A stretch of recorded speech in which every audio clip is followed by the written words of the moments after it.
Nationalism is a range of political, social, and economic systems characterized by promoting the interests of a particular nation or ethnic group, mainly with the aim of gaining and maintaining self-governance or full sovereignty over the group's homeland. The political ideology, therefore, holds that link to the concept of self-determination. A nation should govern itself, free from unwanted outside interference. Nationalism is further oriented towards developing and maintaining a national identity based on shared characteristics such as culture, language, race, religion, political goals, or a belief in a common ancestry. It often also involves a sense of pride in the nation's achievements and is closely linked to the concept of patriotism. In these terms, nationalism can be considered positive or negative.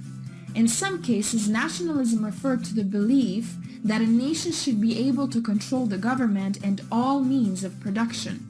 The word nation was used before 1800s in Europe to refer to the inhabitants of a country as well as to collective identities that could include shared history, law, language, political rights, religion, and traditions, in a sense more akin to the modern conception.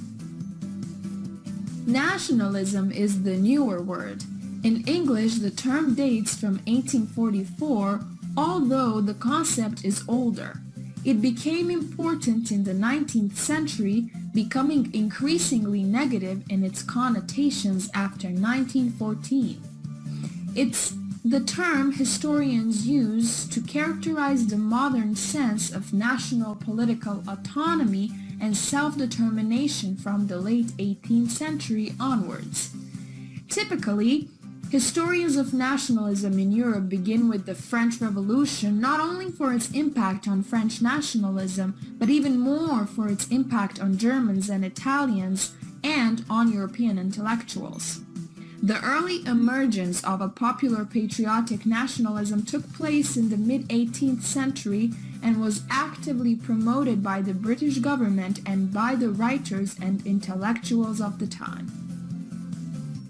Critics of nationalism have argued that it is often unclear what constitutes a nation or whether a nation is a legitimate unit of political rule.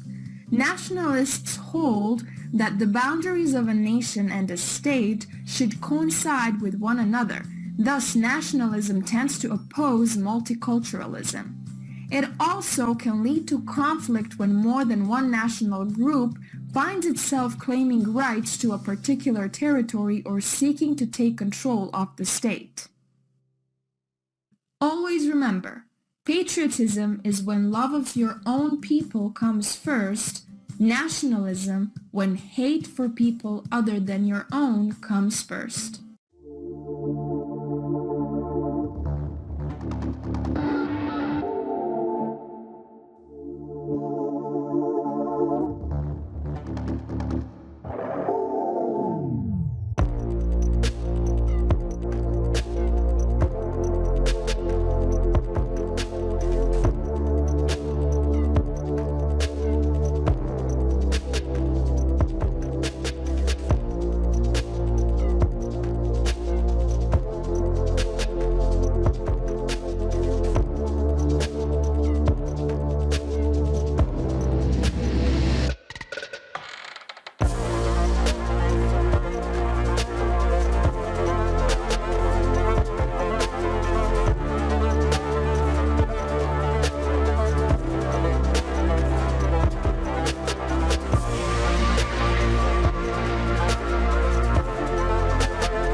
As you approach Harrison in Arkansas, there's obvious signs of a very public battle with racism.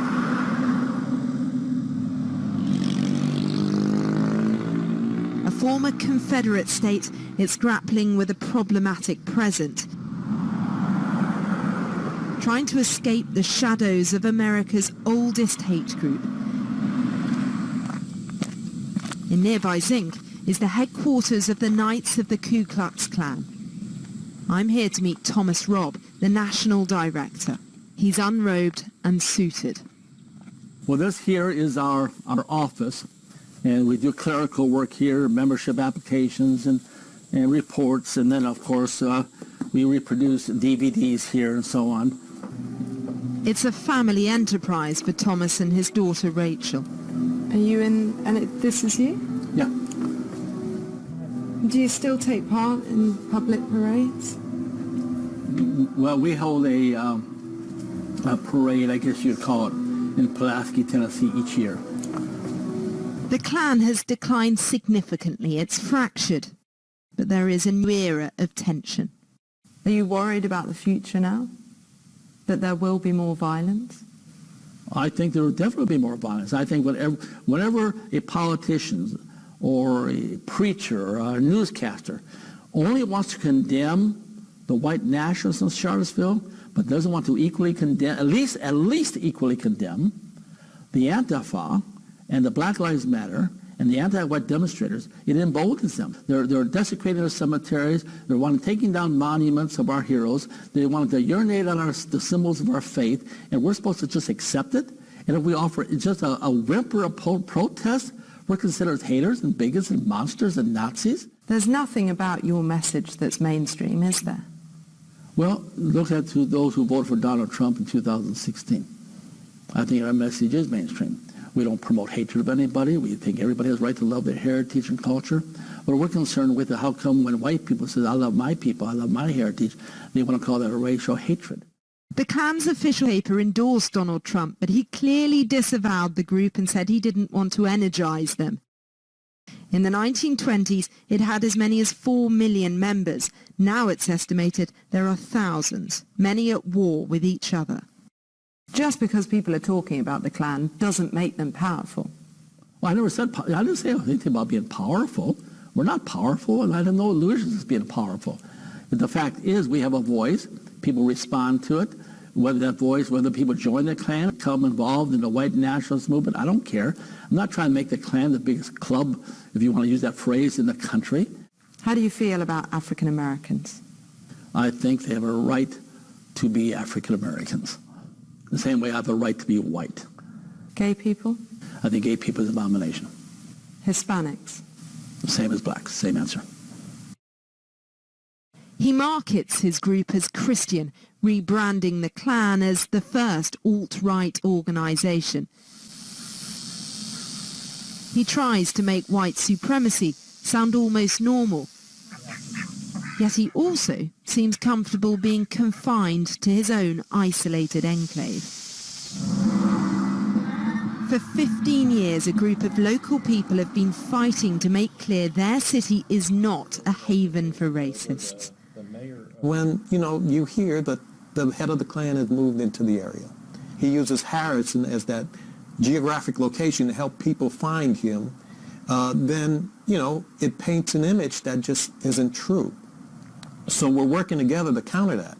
We're trying to get the word out that, hey, okay, so he gets his mail here. That's about it.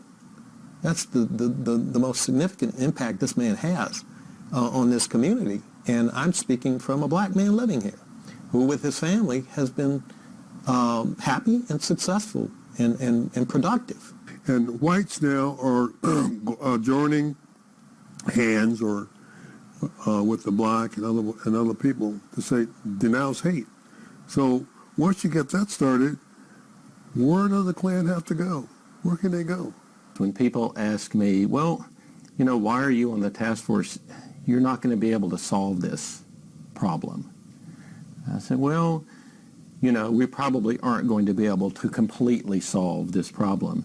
If I want to have conversations about race and and how people are feeling, this is the best place to come and to have those conversations and to make cross-cultural friends.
I'm a Western chauvinist, and I refuse to apologize for creating a modern world.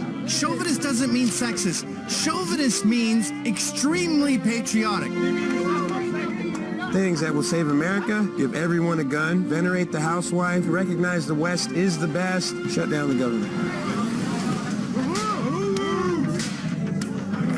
Like President Trump. Political correctness is just another word for censorship. Gender pay gap's a myth. Islam is not a very good ideology, and we're allowed to criticize it. Being a man is almost frowned upon. We're all different races. Violence can solve problems. Yeah, fighting solves everything. They're playing into a long line of what would be normally called white nationalism. Alpha is diminished, so I wouldn't call it a war between the sexes. There's a war by men on women.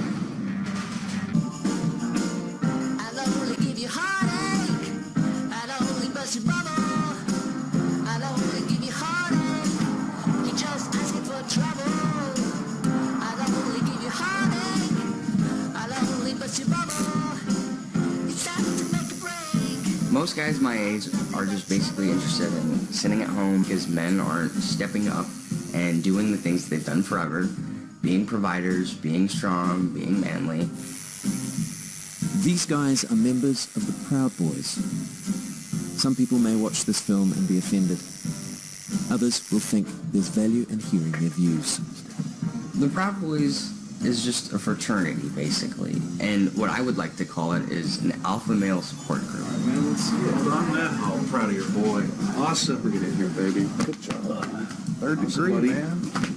Looks good. The one thing that the Proud Boy stands for is making men as confident and manly and successful as possible, and holding them to the standard of being the strong male providers that men have been since the beginning of time. Reclaiming manhood is one of the central pillars of Proud Boyism. They believe masculinity is in danger, and they're not alone. The past year has seen a seismic shift in gender politics. And despite this, or perhaps because of it, Proud Boy membership has exploded.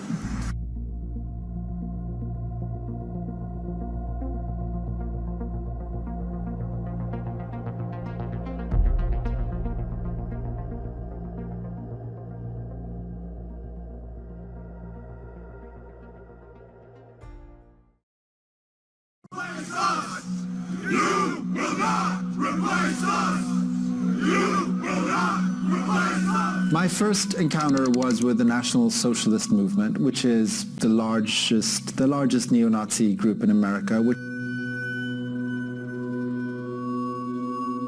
After that, I started traveling with some various Klan groups, and then I met Matthew Heimbach, who became the main character of my book.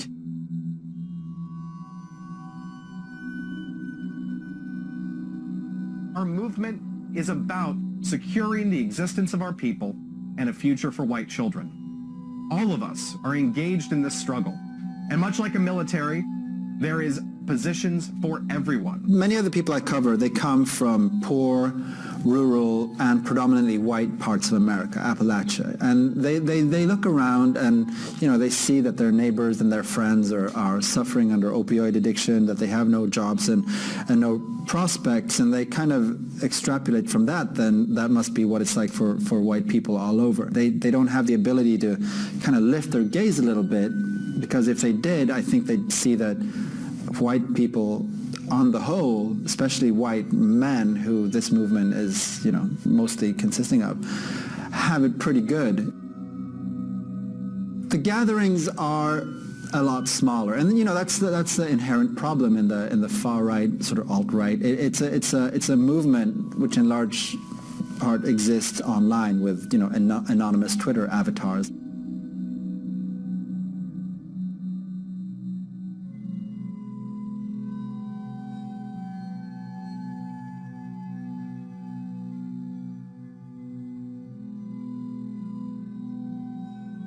With the internet, with social media, it becomes that much easier to have your opinions reinforced.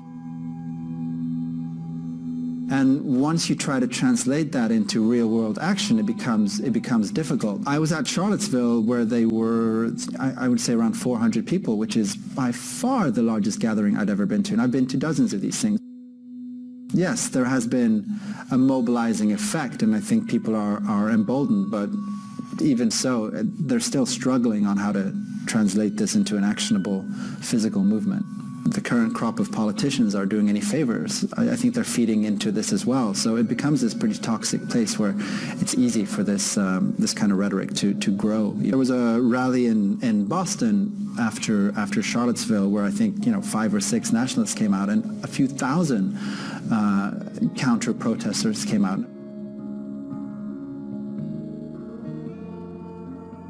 There are rays of light in this thing.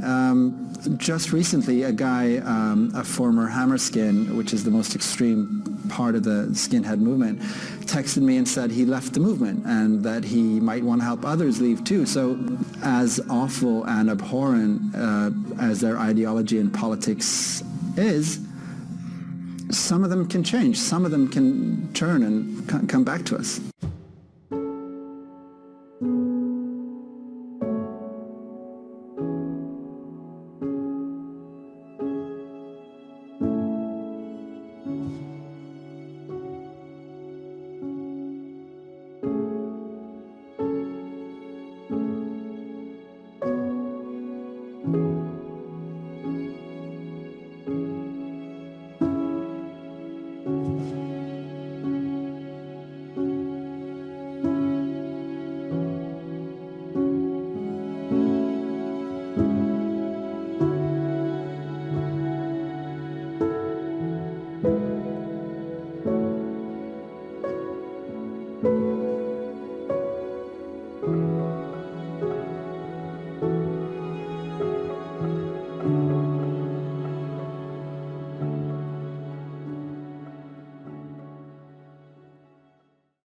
New evidence has cast doubt on the conviction of a man who investigators have said was a radical and violent environmentalist, and late today that man was released.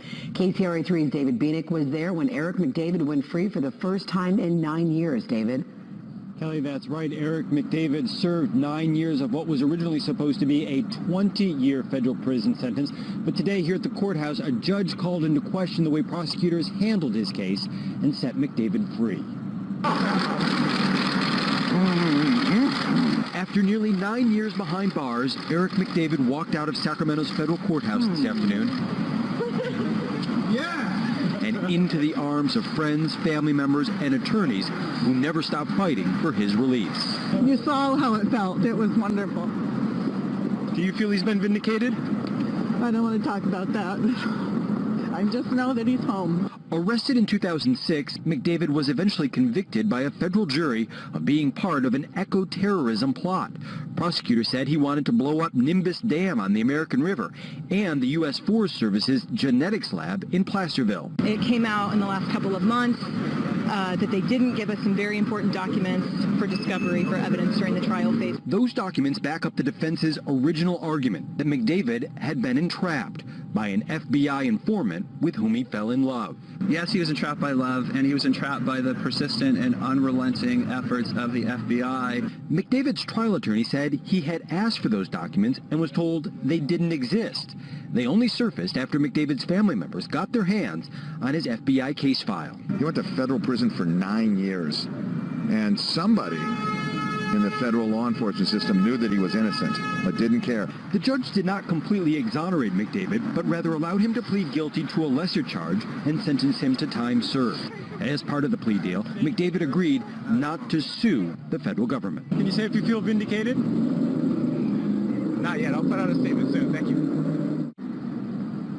Now, the U.S. Attorney's Office also declined to comment on camera today. In a statement, federal prosecutors said that the evidence supporting McDavid's case was not turned over sooner because of, quote, an inadvertent non-disclosure. Live in Sacramento, David Bean, KCRA 3 News.